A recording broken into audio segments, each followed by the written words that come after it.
Kamu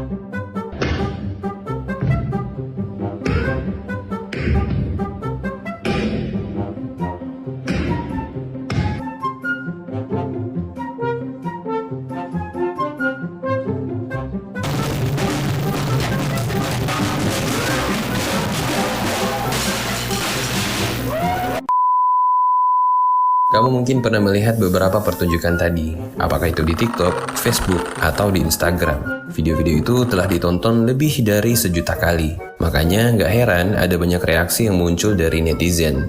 Ada yang merasa biasa aja, ada yang merasa bingung, dan bertanya, ini pertunjukan apa sih? Dan gak sedikit juga yang terprovokasi, merasa aneh, jengkel, dan menganggap seharusnya itu bukan karya seni. Loh, emang itu karya seni?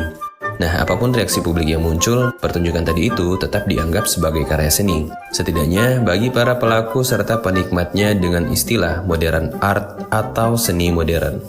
Why? Because I came to see art, and this is not it. It's modern art, perhaps it's too complex for you. Pertanyaannya, kenapa sekarang banyak bermunculan pertunjukan-pertunjukan seni semacam itu, yang dianggap aneh dan tidak biasa? Oke, selamat datang di segmen Daftar Penasaran.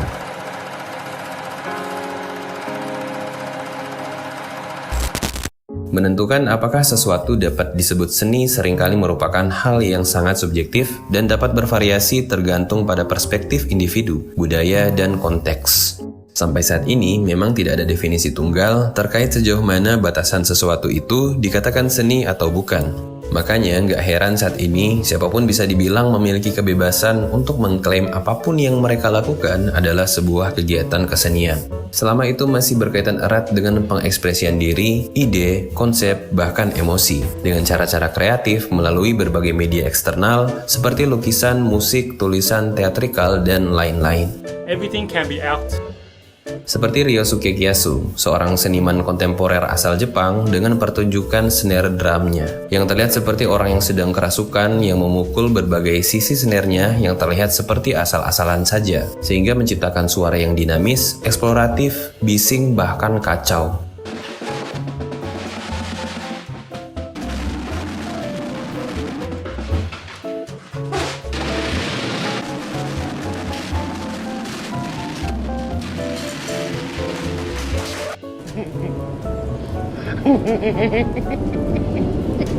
Entah makna apa yang ingin disampaikan Kiyasu melalui ketukan snare drumnya itu, yang tampak aneh bagi sebagian orang.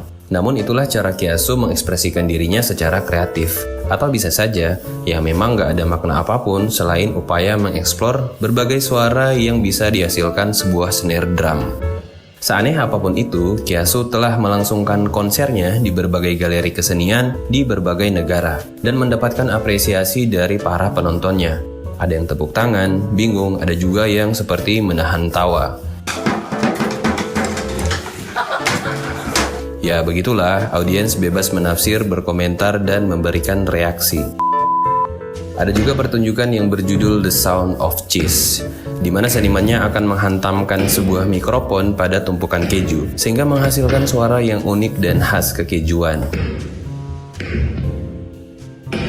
Terus ada lagi pertunjukan eksperimental dari seniman asal Swiss yaitu Roman Signer, yang menggunakan pasir dan susunan ember untuk menciptakan efek visual dan audial yang dramatis.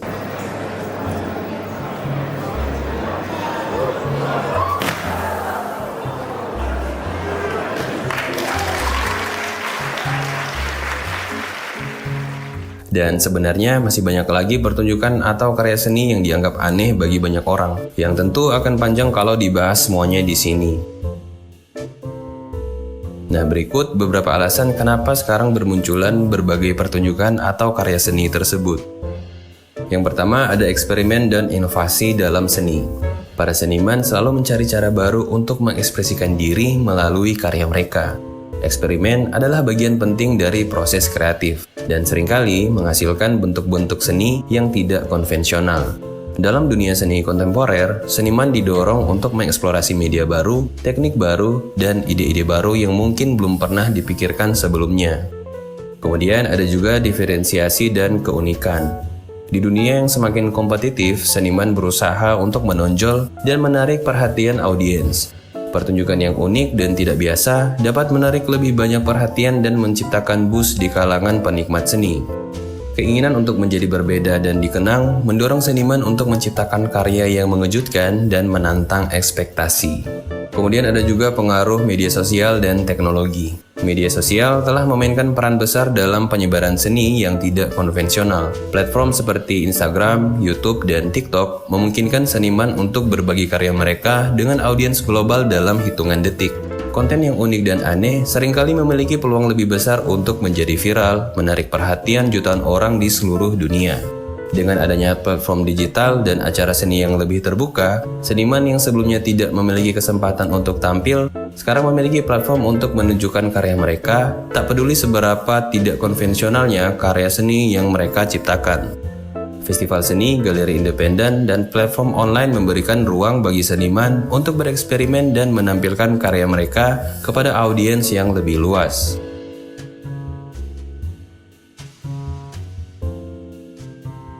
Kemudian ada fleksibilitas definisi seni. Definisi seni lebih fleksibel dan inklusif di zaman sekarang dibandingkan di zaman dulu. Fleksibilitas ini memungkinkan seniman untuk mengeksplorasi dan menciptakan tanpa harus mematuhi batasan yang ketat. Di zaman dulu, seni seringkali diklasifikasikan berdasarkan norma dan tradisi yang telah lama diterima di dalam masyarakat. Ada hierarki yang jelas antara seni tinggi seperti lukisan, patung, musik klasik, dan seni rendah seperti kerajinan tangan dan lain-lain. Di zaman sekarang, batas antara seni tinggi dan seni rendah semakin kabur. Banyak bentuk seni yang dulunya dianggap tidak penting atau rendah, sekarang diakui sebagai seni yang valid dan berharga. Seperti pisang yang ditempelkan selotip yang terjual dengan harga bahkan miliaran rupiah. Di zaman dulu juga, institusi seperti gereja, kerajaan, akademi kesenian memiliki pengaruh besar dalam menentukan apa yang dianggap seni dan apa yang bukan. Karya seni seringkali harus memenuhi standar dan kriteria yang ditetapkan oleh otoritas tersebut. Seni yang terlalu menyimpang dari norma biasanya tidak akan diakui. Di zaman sekarang, eksperimen dan inovasi sangat dihargai. Banyak seniman modern dan kontemporer dikenal karena kemampuan mereka untuk mendorong batas-batas dan menciptakan karya yang tidak konvensional. I want a refund. No, give it. No! What a work of art. I love it. Beautiful. Thank you. I call it breaking the fourth wall. $1 million.